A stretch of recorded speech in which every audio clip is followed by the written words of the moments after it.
أما بعد فأعوذ بالله من الشيطان الرجيم بسم الله الرحمن الرحيم أم حسبتم أن تدخلوا الجنة ولما يأتيكم مثل الذين خلوا من قبلكم مستهم البأساء والضراء وزلزلوا حتى يقول الرسول والذين آمنوا متى نصر الله ألا إن نصر الله قريب صدق الله مولانا العظيم. عزتمندو، یو آیات تو قرآن میں استاسو مخ کی تلاوت کو اللہ رب العزت فرمائی ام حسبتم ان تدخلوا الجنت، استاسو سے خیال دے چی جنت بدن نشی ولما یأتیکم مثل الذین خلو من قبلکم، او نبی راگری تاسو تا آغا مشکلات او مصیبتونا او تکلیفونا او دردونا چستاسونا مخ کے مومنانو تا د دین پلار کے راگلیو. مستهم البأسا، رسیدلیو اگیتا تکلیفونا دولگی او تند پا لحاظ سرا، والضرا، او رسیدلیو اگیتا تکلیفونا د دردونو او زخمونو او شہیدانو پا لحاظ سرا، وزلزلو، او داسی بار دشمن د طرفنا دونا سختی رالا چی آغا با داسی اجڑا کولی شو، او دا حالات با داسی کڑکچن او انتہا تا بورسی دلا چی مومنانو با دا چگو گرا قال وقال الرسولو، نمانا داشوا چی داسی حالات با کڑکچن شو چی دا اللہ تعالی پیغمبر او دا غمرگرو بچگی کرچ متا نصر اللہ، دا اللہ امداد بکل رازی، او دا اللہ قانون دے چی کلا مصیبت پا مسلمانانو باندے انتہا تا ارسی نو اللہ دا اللہ امداد داگی تعاون دو پار بے رازی. نو جواب دا شو چی الا ان نصر اللہ قریب، خبردار دا اللہ امداد نزدے دے. نو پدی آیات کی اللہ تعالیٰ دا ازمائش او دا امتحان خبر اوکڑا چی سوک وی زا مومن ایمان و اللہ با پاغبانی ازمائش و امتحان ضرور راولی، اور دے ازمائش و امتحان نبدے تیری گی. قرآن کی اللہ بلزے کے فرمائی ایحسب الانسان ان یترک سدا، آیا دا انسان دا خیال دے چی دے اسی عبس پیدا شوے دے او پا دبانی با ازمائش و امتحان با نرازی، ضرور برازی. نو دا ازمائشونو او دا امتحاناتو نا با ہر مومن تیری گی. پا دے سلسلہ کے ننز استاسو مخ کی دا محرم میاشتا او تاسو ای دا اسانیانو رزی دی، دا اسانیانو لگ ذکر در تکوم چھے حضرت معاویہ رضی اللہ تعالی عنہ بادشاہ دے و خلیفہ دے، کلا چی اگی وفات کی گی نو اگی اخبر زوی یزید چی کم دے پا اخبر زیبان دے اگا خلیفہ مقرر کو، ولی عہد کو. خود یزید پا بارکی دلولوی اکابرین و صحابہ او د مدینی د باشندگانو خیالات چی اگی تکم رپورٹون رسیدلیو نو اگا یزید پا بارکی دا اگی دیر بدگمانی پیدا شوی. پا دی سلسلہ کے دا حضرت معاویہ رضی اللہ عنہ وفات نرستو پا مختلف علاقوں کی دا یزید دا پارا التبعات شروع شو. لکوپی خلقو حضرت حسین رضی اللہ تعالی عنہ تا جواب لے گا او ورتے اویلی چی تراشا او منگا بستا سر بیعات کو او تا اخبر امیر مقرر او دا دی جواب نرستو پا مدینہ منورہ کے دا یزید دا پار بیعات شروع شو. حضرت حسین رضی اللہ عنہ مدینہ پر خود مکی تلا او مکہ معظمہ کی دا جواب چکل دا کوپیانو اغتا ملاو شو نو د خپل تر زوی د مسلم ابن عقیل هغه ته ویلی چې تلاړ شه کوپې ته او څنګه چې کوپیانو ما ته خط رالیږلی دی او دا درست دي نو زه به درپسې درشم. نو مسلم د روژې د میاشتې په نیمه کې را روان شو او 15مه ورځ د اختر باندې کوپې ته راورسېد او په کوپه کې پټ پټ د قوم سره ملاقاتونه وکړل او 18,000 کسان ورسره بیعت وکړو د حسین رضی الله عنه دپاره. 18,000 کسان او جواب یې هغه ته ولېږه چې 18,000 کسانو ما سره بیعت وکړو، تاسو د راتلو انتظام وکئ. اوس حضرت حسین رضی الله عنه انتظام کوي د راتللو. عبدالله زوی د عباس رضی الله تعالی عنهما ورسره ملاو شو او ورته ویل چې زما دا مشوره ده تا ته او دا تجویز دی زما چې ته مزه کوپې ته مزه. هغه ویل چې ما مسلم لیږلی دی او مسلم سره 18,000 کسانو زما دپاره بیعت کړی دی، څنګه زه نه ځم؟ هغه ویل زما خدا رای ده چې نه به ځي. خو حضرت حسین رضی الله عنه فرمایل چې سبا له مې په دې مکه معظمه کې دننه وینه تویږي که نه، نو دا د دې نه ماته دا اسانه ده چې دې نه بار چېرته زما دا وینه توی شي. بهرحال حضرت عبدالله زوی عباس ورته وویل چې یاد ساته چې نه قلاریږي او ته ځې نو زه لاړ شه، خو خپل واړه به ځان سره نه بوځي او خپل زنانه به ځان سره نه بوځي، بس ځان له لاړ شه.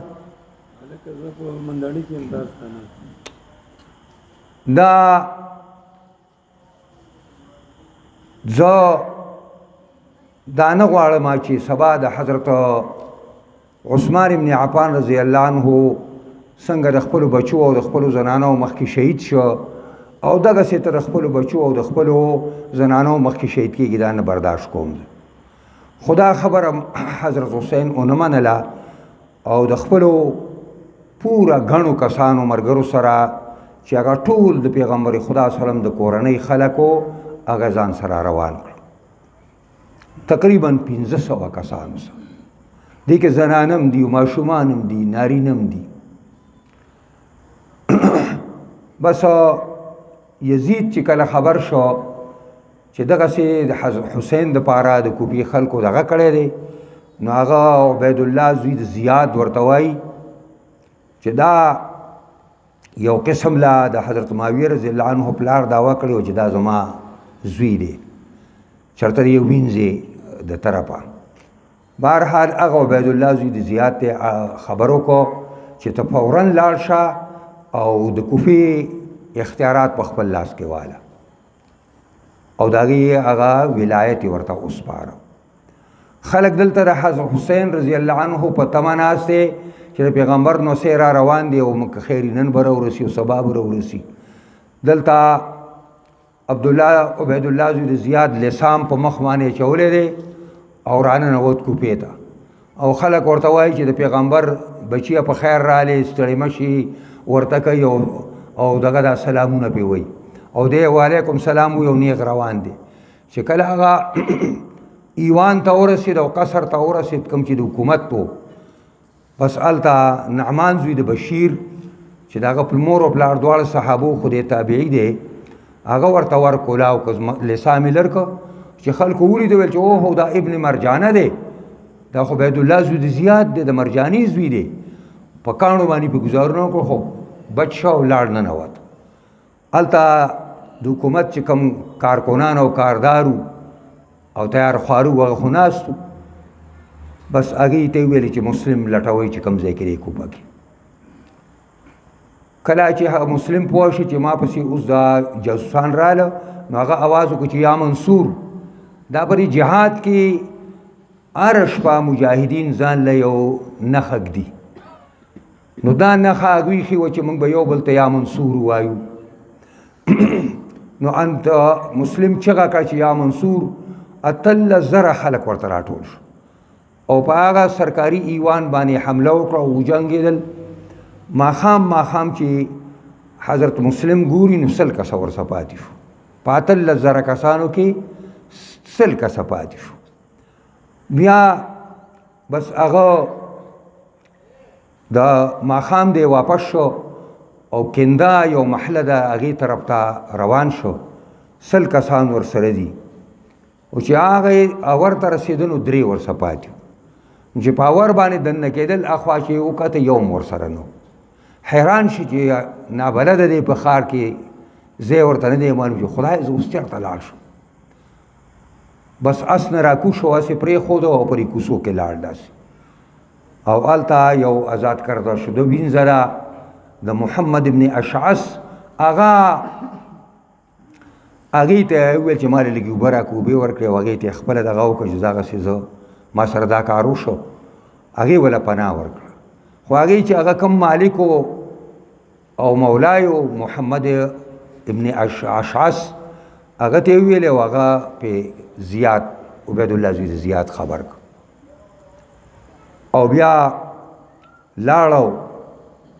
هغه ته چې کوم دی نو وویل چې دقسې ما سره دی. هغه 80 کسان راولېږل د ګریبدارۍ دپاره. مسلم د هغې سره جګړه واچوله هغه پیل شو په جګړه کې. نو بیا د په خپل ضمانت باندې ویل چې بس هلکه زه د ضمانت کوم او عبیدالله زوی د زیاد نه به زه خلاص کم به دی هلته بوته هغه ترې نه سر وواهه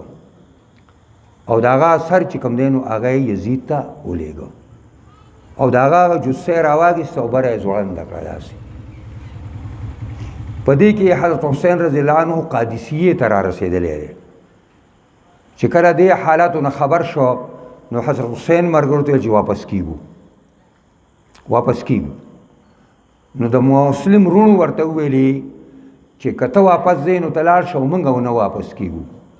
یا به موږ هم د خپل رور په شان شهیدان شو او یا به موږ د خپل رور بدل والو. نو حضرت حسین رضی الله تعالی عنه ورته وویلې حضرت حسین رضی الله تعالی عنه ورته دا خبره وکړه چې زما په ژوند کې هیڅ خیر او خوشحالي ما ته نه ښکاري ستاسو د مرګ نه وروستو لہذا بس چې تاسو نه واپس کېږئ زم نه واپس کېږم. دوی دا خبرې کولې او د عبیدالله زوی د زیاد پوجونه دوی ته راورسېدل. دوی د قادسیې نه کربلا طرف ته ستانه شو او هلته په یو ځای کې دغه شو او د عبیدالله پوجونه نور هم راډېرېدل او نور هم راډېرېدل چاپېره د دوی نه حصاره واچوله. حضرت حسین رضی الله تعالی عنه دې وخت کې 3 خبرې عبیدالله زوی د زیاد ته وکړې چې یا ما واپس پرېږده چې زه مدینې ته واپس شم یا داسې وکړه چې ما یو اسلامي سرحد د اسلامي ملک یو سرحد ته ولېږه چې د کفارو سره وجنګېږم او یا د یزید سره زما د ملاقات پروګرام وکړه. د 3 واړو خبرو ته عبیدالله زوی د زیاد غوږ کې نه خوله او په جنگ باندې آماده شي چې زه جنگ کوم در سره. نو بس حضرت حسین یو بهترین تقریر کړی دی او ملګرو ته ویلي چې دنیا د اوسېدلو ځای نه دی او دنیا ډېره زر د سړي نه پاتې کېږي او دنیا دا نعمتونه د دې د تورې شپې په شان مثال دی. دا دنیا داسې کور دی چې دا د ورانېدلو دی او دا د ختمېدلو کور دی او د دې کور مثال داسې دی لکه شړه او خوړګۍ دغسې د دې ژوند مثال دی.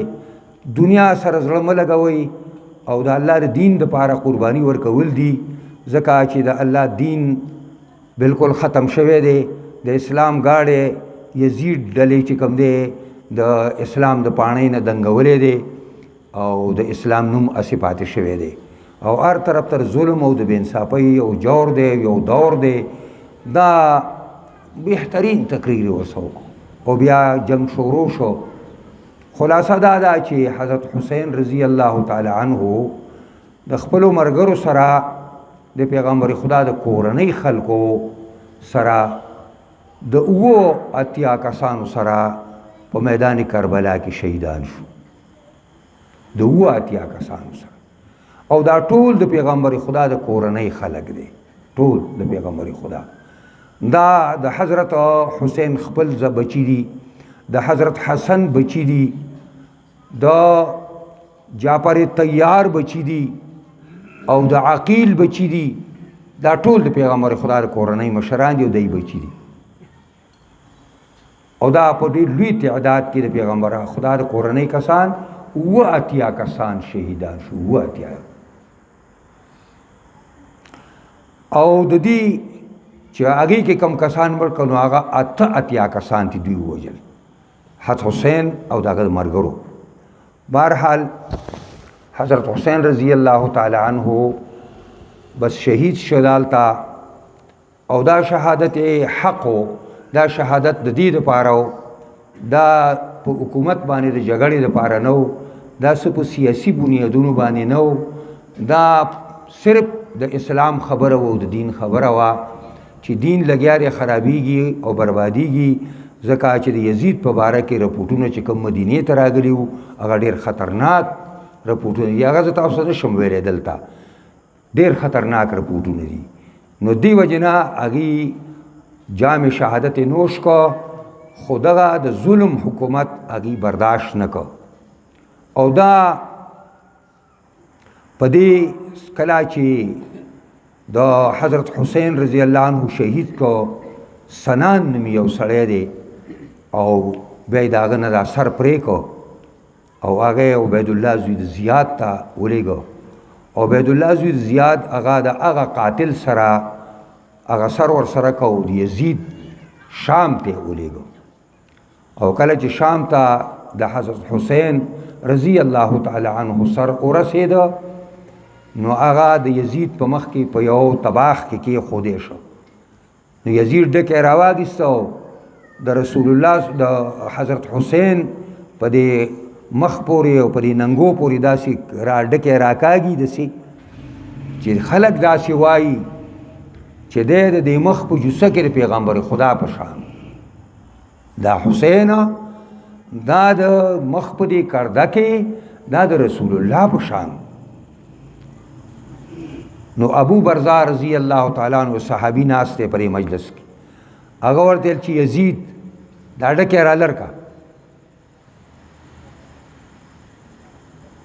د دې مخ د حسین نه دا ډکې را لرکا زما دې په خدای قسمی په خدای چې ما رسول الله صلی الله علیه وسلم لیدلی و چې په دقه ځای خوله لګولې وه او دا یې نوسیو او ښکلاوي په دقه ځای ما د پیغمبر خدا خو لیدلې وه ته چې نن په کوم ځایونو پورې ډکې راکاږي او بیا د نبی کریم سلام د کور زنانه د حضرت حسین او د حسن او د عقیل او د جعفر د هغه بیبیانو جلوسونه وواته د دغه او هغه ماشومان پاتې شو په دې کې د پیغمبر په کورنۍ کې نو یو هلک ماشوم پاتې شوی دی چې هغه ته بیا ډېر لوی عالم د هغه نه وروسته ساز شوی دی او هغه ته زین العابدین وایي علي د هغه نوم دی علي ابن حسین دقه د حسین په بچو کې یو ماشوم پاتې شوی او دا حضرت حسین رضی الله تعالی عنہ مونږ ته یو داسې سبق راکو چې دقسې د دین په لار کې د دین د قایمولو په لار کې داسې شهادتونه به ورکوئ او الله سره به تاسو په ډېر اسکه غړۍ باندې به ملاویږئ او ډېر خوشحاله به یې هلته او د دې ظالم حکومت نه هر ظالم حکومت سره دقسې مقابله پکار ده عزتمندو دا د حضرت حسین رضی الله تعالی عنه او د هغه ضرور حضرت حسن په باره کې دا نبی صلی الله علیه وسلم فرمایي چې دا جنتیانو د نوجوانانو سرداران به دا دواړی او یو ځل دا دواړه ماشومان حضرت فاطمه الزهرا د جمعې ورځ ده نبی علیه السلام په منبر باندې تقریر کوي د جمعې او حضرت فاطمه الزهرا دا هلکان ولمبول او ښایسته جامې ورته واغوستې او سرونه یې وله غوړ کړه او جومات ته را روان دي نو کله پریوزي او کله په اسیسې واړه واړه دي نو نبی علیه الصلاة والسلام ولیدله نبی علیه السلام د منبر نه کوشو او خطبه بنده کړه او لاړ او هغه پیزارځی کې دا واړه اوس غورځېږي او راپاسېږي هغه یې دواړه راوچت کړه او په هغې کې ونیول او راغې او په منبر باندې بیا ودرېده او خلکو ته ویلې چې الله فرمایي انما اموالکم و اولادکم فتنه، ستاسو مالونه او ستاسو بچی دا یو زبردست ازمایش او امتحان دی. وای ګوره دا ماشومان مې ولیدل، دا بچی مې وای دا مې ولیدل چې دا را روان دي او ورځيږي او راپاسي، وای تاسو ته مې خطبه بنده کړه او لاړم په غېږ کې مې راوړین دادي. وی الله رښتیا وایي چې انما اموالکم و اولادکم فتنه. او حسن دغه وایي حضرت انس رضی الله تعالی عنه و یو ځلې نبی علیہ السلام سره زه روان شوم د بنو قینقا بازار ته لاړو. نو هلته چې هغه بازار ته لاړو په هغه بازار کې د حضرت فاطمه الزهرا کور نو چې کور نو نبی علیہ السلام دې ورته ودرېده او आवाज یې وکړ چې هغه وړوکی کور دی، هغه وړوکی کور دی. نو نبی علیہ السلام بار په ډبه باندې کېناسته. یو ساعت پس دا حضرت حسن ماشوم راووته او دا نبی علیہ السلام ورته دا لاسونه ویده کړه او حضرت حسن چې کوم دی ماشوم هغه هم دا لاسونه داسې کړه او نبی علیہ الصلوۃ والسلام په غېږ کې ونیو. یو ځل حدیث کې راځي چې نبی علیہ الصلوۃ والسلام ته یو وفد راغلی و د انګریزانو او هغه وفد چې کله راغی نو هغې کې ډېر لوی وفد و، تقریبا د 80 کسانو کم و زیات 80 کسانو په اندازه باندې وو. نو چې کله وفد راغی د نبی علیہ الصلوۃ والسلام سره خبرې اترې شروع کړې. د نبی علیہ السلام سره خبرې شروع کړې، ډېر زیاتې خبرې په دې سلسله کې وشولې، خو بیا فیصله په دې وشوه چې سار له به مباهله وکړو. نو تاسو دا ټکی لږ زده کوئ. مباهله دې ته وایي چې جانبین به راشي او په یو میدان کې به ودرېږي او هغوی به دعا کوي چې په موږ کې کم کس په باطله دی خدای هغه غرق کړي. نو دا معاهده وشو چې سبا به دا مباهله کوو د انګریزانو سره. سار لا نبی صلی الله علیه وسلم میدان ته را روان دی، علی رضی الله تعالی عنه ورپسې شاته را روان دی، حضرت فاطمه الزهرا را روانه ده او حسن او حسین ماشومان هم ځان سره روان کړي. کله چې نسوارو انګریزانو دوی ولیدل نو د هغې چې کوم پوه خلکو دي نورو ته ویلي چې په الله دې زموږ قسمي چې دا داسې چهرې دي که نه او دا داسې مخونه دي داسې پړقېږي چې دا د الله نه که تاسو دې سره مباهله وکئ یو انګریز به په ځمکه کې پاتې نشي، ټول انګریزان به الله تعالی مردار کړي او مړه به کړي. او نور چې د حسن او د حسین په باره کې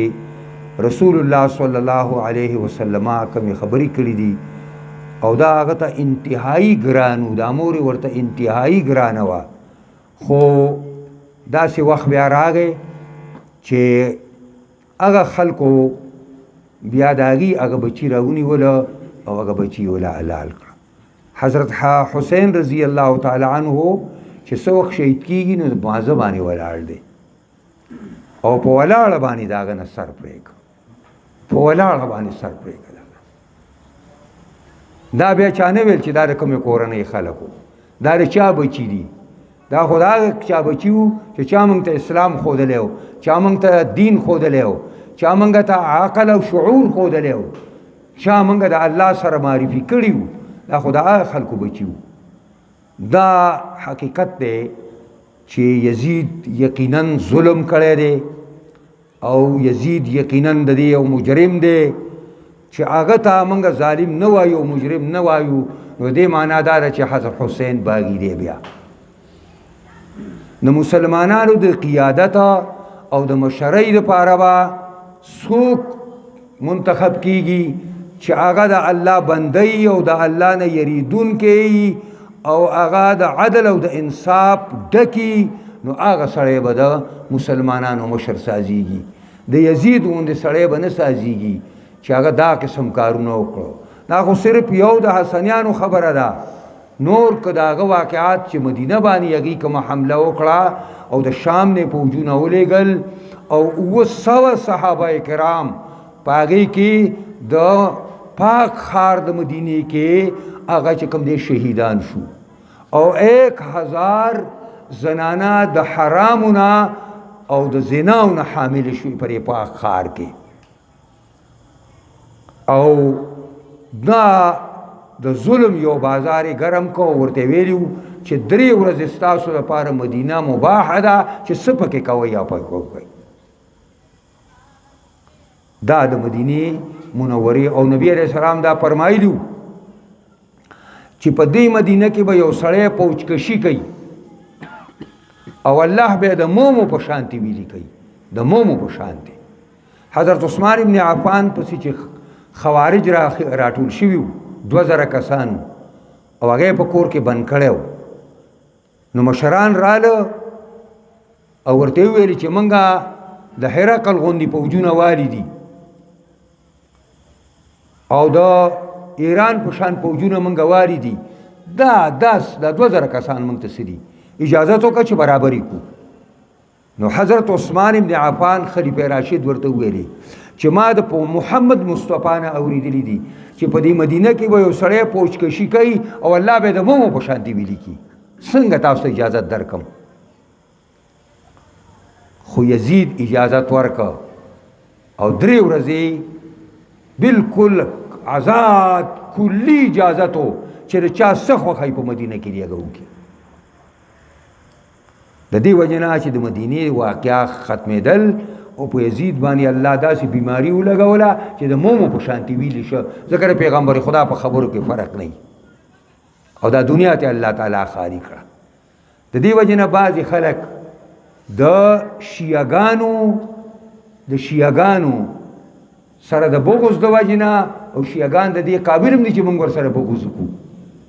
خو هغې د شیعګانو د بغض د وجې نه حضرت حسین په باره کې خبرې کوي او یزید ته یو لوی بزرګ زمانه وایي. موږ وایو چې په یزید نیم الله ګلۍ کړې ده او په دې شیعګانو نیم الله تندر راوغورځوي. نه زمونږ د شیعه سره کار شته او نه زمونږ د یزید سره کار شته. حضرت حسین د پیغمبر خدا بچی دی او نوسی دی او شهادت د دین دپاره ورکړی دی. بس زمونږ دا عقیده ده. او یزید چې دی دا یقینا ظالم دی او ظلم یې کړی دی. دا د دې میاشتې د محرم د میاشتې په تناظر کې او دا ورځې د حسن او د حسین د هغه شهادت ورځې دي، نو د دې په باره کې تاسو ته ما دا دغه وکړو. دا ما چې کومې خبرې وکړې نو دا مولانا اعزاز علي موږ په دې کتابونو کې طالبانو ته یو کتاب وایو، نبحة العرب ورته وایي. دا ما بل کتاب نه دي کړي، لوی لوی کتابونه موږ سره شته دی، البدایه والنهایه او تاریخ الامم والملوک د ابن حجر، دا زما سره شته دی. خو د هغې نه ما تاسو ته ونه ویلې. د دیوبند یو عالم، لوی عالم مولانا اعزاز علي، هغه یو کتاب لیکلی او دلته مدرس دی په مدرسو کې چې هغې ته نبحة العرب وایي. هغه وایي چې هغه افسوسناک مرد حضرت حسین، دا عنوان دی د هغې، رؤز الحسین. او مولانا مودودي رحمت الله علیه هم په دې باندې یو دغه لیکلی دی، شهادت حسین. شهادت حسین چې حضرت حسین شهید شوی دی په دې لار کې. دا یو څو خبرې مې ستاسو مخکې وکړې، دا د دې دپاره چې موږ او ستاسو هم دا دعوه ده چې موږ د الله په ځمکه د الله نظام راولو. نو دې دپاره به په ایماندارۍ کار پکاري او په اخلاص باندې به کار پکاري، او که په دې لار کې جاني او مالي قربانو ضرورت راشي نو موږ او تاسو به د هغې نه شاته کېږو. نو الله رب العزت دې زما او ستاسو ټول نه راضي شي او دا د حضرت حسین رضی الله عنه دا شهادت ته الله تعالی په خپل دربار منظور کی او چې هغه د اسلام د پاره او د دین د قائمولو د پاره کوم شهادت ورکړي دی الله رب العزت ته داغي په نتیجه کې د غیبونه د شریعت نظام راولي. دعا وکړئ چې الله زموږ او تاسو ټول ناراضي شي، خاتمه زموږ د ټولو په ایمان کې، او الله رب العزت دا څونه مرګري چې د درس ته راځي خدای د ټولو د دنیا او آخرت خوشحالي ولا ورکړي، د ټولو په علم کې، عمل کې، بچو کې، کاروبار کې خیر او برکت واچي. یا الله رب العزت زمونږه آئنده زندگی دا د قرآنی لار او د قرآنی نظام او د قرآن د رایج کولو په لار کې صرف کې موږ له جانی او مالی قربانو توفیق راکې. یا زمونږ ربا زمونږ څونه مشران وفات شوي، زنانه نارینا، مشران کشران، د مسلمانانو ټول مردگان الله وبخي، څونه د مسلمانانو بیماران دی الله ټولو ته شفا کامل عاجله ورکړي. زمونږ د مدرسې جامعه تعلیم الاسلام مندني دا ډېره غریبه مدرسه ده، د دې لپاره دعا وکړئ چې الله رب العزت دې له نوره ترقي ورکړي، نوره غلبه وله ورکړي، د قرآن او سنت چینې ته روانې کړي، د اقامت دین دپاره د دینه کارکنان پیدا کړي، جید عالمان، جید قاریان د دینه الله تعالی پیدا کړي، او دا مدرسه زمونږ او ستاسو ټولو د آخرت د نجات دپاره بهترین ذریعه الله وګرځوي. الله دې زمونږ او ستاسو ټول نه راضي شي او خاتمه دې الله زمونږ او ستاسو ټولو په ایمان کې. اللهم ربنا آتنا فی الدنیا حسنه وفي الآخرة حسنه وقنا عذاب